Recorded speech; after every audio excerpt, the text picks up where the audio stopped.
Mechanism of অ্যাকশনে দুইটা model আছে, একটা হচ্ছে ল অ্যান্ড কি মডেল, আর একটা হচ্ছে যে induced fit model. Lock and key মডেলটা প্রপোজ করা হয় এমিল ফিস্টার, যেটা 1994 সালে। তিনি কি বলেছেন, সেখানে তিনি এনজাইমকে লক হিসাবে ধরা হয়েছে এবং সাবস্ট্রেটকে কি হিসাবে ধরছে। তাহলে একটি নির্দিষ্ট চাবি একটা নির্দিষ্ট তালাতে যেমন ভাবে ফিট হয়, ঠিক একটি নির্দিষ্ট সাবস্ট্রেট একটা নির্দিষ্ট এনজাইম একটা নির্দিষ্ট সাবস্ট্রেটে কি হবে, একইভাবে ফিট হবে। এটাই হচ্ছে যে ল এন্ড কি মডেল। একটা নির্দিষ্ট এনজাইমে নির্দিষ্ট একটা সাবস্ট্রেট আসবে, তখন হচ্ছে যে এনজাইম সাবস্ট্রেট বন্ড করবে, তারপর হচ্ছে আমার প্রোডাক্ট উৎপন্ন করবে। তাহলে তারা যদি নির্দিষ্ট না হয় বা ফিট না হয়, তখন হচ্ছে কি তারা সেই প্রোডাক্টটা তৈরি করতে পারবে না। ইনডিউস ফিট মডেলটা প্রপোজ করা হয় ড্যানিয়েল ই কসল্যান্ড জুনিয়র 1958 সালে। তো এই মডেল অনুযায়ী আমরা এখানে চিত্রটা দেখলে বুঝতে পারবো যে আসলে মডেলটা কি বলেছে। তো এখানে দেখা যাচ্ছে এগুলো হচ্ছে যে এনজাইম, এটা হচ্ছে সাবস্ট্রেট, এই এনজাইমের এটা হচ্ছে যে কি অ্যাক্টিভ সাইট। যখন সাবস্ট্রেট এনজাইমের অ্যাক্টিভ সাইটের কাছে আসে, তখন দেখা যাচ্ছে যে এইখানে যে শেপটা আছে এখানে সেই শেপটা নাই। তার মানে কি হয়েছে, যখন সাবস্ট্রেট এনজাইমের অ্যাক্টিভ সাইটের কাছে আসে তখন এনজাইম তার কনফরমেশনাল চেঞ্জ করে দেয়, তখন তার আকৃতিটা চেঞ্জ হয়ে যায়। আকৃতি চেঞ্জ হলে সেখানে কি ঘটে, আকৃতি যখন চেঞ্জ হয়ে যায় তখন সেই এনজাইমটা সাবস্ট্রেটকে খুব ভালোভাবে আঁকড়ে ধরে। তারপর হচ্ছে যে সে কি করে, বিক্রিয়াটা সম্পন্ন করে। বিক্রিয়া সম্পন্ন করে কিভাবে সেটা তো সবাই জানি, আমরা এত এত অনেক আলোচনা করেছি। তো সেই একই কথা আবার আসতেছে যে সে বিক্রিয়াটা সম্পন্ন হয়, তার অ্যাক্টিভেশন এনার্জিটাকে লোয়ার করে দিলে বিক্রিয়াটা দ্রুত সম্পন্ন হবে এবং প্রোডাক্ট উৎপন্ন হবে। তাহলে বোঝা যাচ্ছে যে লক এন্ড কি মডেলটা হচ্ছে তালা চাবির মডেল, আর একটা হচ্ছে যে ইনডিউস ফিট মডেল হচ্ছে যে সে কি করবে, তার আকৃতিটাকে চেঞ্জ করে দিবে, কনফরমেশনাল চেঞ্জ হবে আর কি। তো বর্তমানে আসলে এই ইনডিউস ফিট মডেলটা কি বেশি গ্রহণযোগ্য হিসেবে ধরা হয়। এখন আমরা দেখব হচ্ছে যে আমাদের লক এন্ড কি মডেল অনুযায়ী যে সব কোশ্চেনগুলো আসতে পারে পরীক্ষায়। Explain the lock and key model of enzyme action and its inability to explain enzyme reaction, যেটা 4 মার্কের জন্য পরীক্ষায় অলরেডি আসছে। তো লক অ্যান্ড কি মডেলটা আমরা একটু আগে এক্সপ্লেন করেছি, আর যাদের পিডিএফ প্রয়োজন তারা হচ্ছে যে আমার কমেন্ট বক্সে হচ্ছে যে কমেন্ট করবে যে পিডিএফ প্রয়োজন হলে আমি তাদেরকে পিডিএফ পাঠিয়ে দেবো। আচ্ছা, তাহলে হচ্ছে যে এখন আমরা যেটা দেখবো সেটা হচ্ছে যে it's inability to explain enzyme reaction, মানে হচ্ছে যে এই যে লক অ্যান্ড কি মডেলটা এখানে এক্সপ্লেন করেছি তার কিছু আমাদের লিমিটেশন থাকে, সীমাবদ্ধতা আছে। সেই সীমাবদ্ধতাটা কি আসলে এখন আমরা সেটা দেখবো। যেমন লক অ্যান্ড কি মডেলে বলা হয়েছে যে assumes the active site is rigid. Rigid means আমরা বলেছিলাম যে এটা স্থির বোঝাবে, স্থির স্থির এটাকে স্থির ধরা হয়েছে, মানে আমাদের যে এনজাইমের যে অ্যাক্টিভ সাইটটা থাকে সে অ্যাক্টিভ সাইটটাকে স্থির ধরা হয়েছে।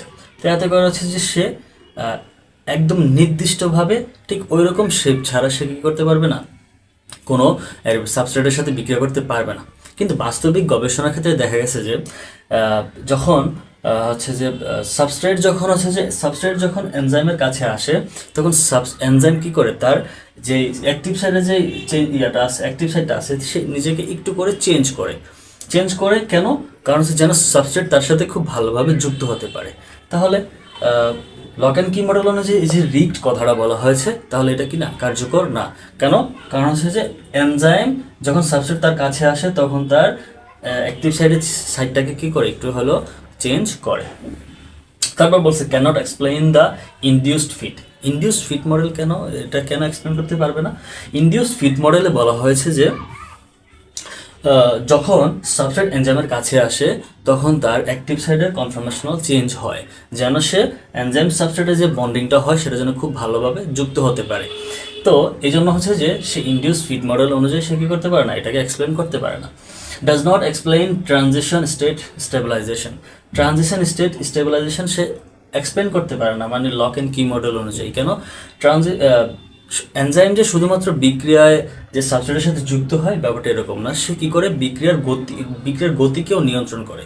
সে কী করে, ট্রানজিশন স্টেটটাকে নিয়ন্ত্রণ করে কিভাবে, তার অ্যাক্টিভেশন এনার্জিটাকে যখন কমিয়ে দেয়, অ্যাক্টিভেশন এনার্জিকে কমিয়ে দিয়ে সে ট্রানজিশন স্টেটটাকে কি করে, স্থিতিশীল করে দেয়, স্টেবিলাইজেশন করে দেয়।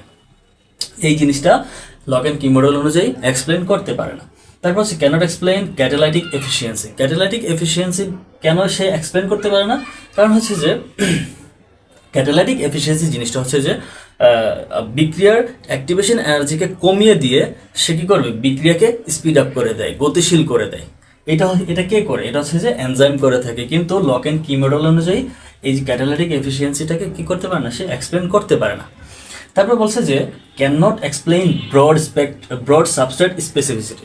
ব্রড সাবস্ট্রেট স্পেসিফিসিটি হচ্ছে যে দেখা গেছে যে যেমন এখানে আমরা এটা খেয়াল করতে পারি, এই যে এনজাইমের যে শেপ আছে আর এখানে যে সাবস্ট্রেট আছে, সাবস্ট্রেটের যে শেপ আছে এটা খুব মানে একরকম নয়। কিন্তু এমন কিছু সাবস্ট্রেট আছে যারা এনজাইমের অ্যাক্টিভ সাইডের শেপ অনুযায়ী কি রিজেম্বল, মানে কি কাছাকাছি দেখতে হয় আর কি। এই জন্য হচ্ছে যে কী করে, ওই এনজাইমটা কী করে দেয়, তার সাবস্ট্রেট অনুযায়ী তার শেপটাকে চেঞ্জ করে দেয়। এটাকে বলা হয় যে ব্রড সাবস্ট্রেট স্পেসিফিসিটি। এটাকে কি করতে পারে না, সে এক্সপ্লেন করতে পারে না। তাহলে রিজেম্বল অনুযায়ী তার যেই সাবস্ট্রেট থাকবে, সে কাছাকাছি মানে সাবস্ট্রেটের যে শেপ থাকবে এনজাইমের শেপের কাছাকাছি থাকলে তখন সেই এনজাইম সাবস্ট্রেট কী করে, সেখানে এটা বন্ডিং করতে পারে, বাইন্ড করতে পারে। Cannot explain allosteric enzyme. Allosteric এনজাইমটা কি?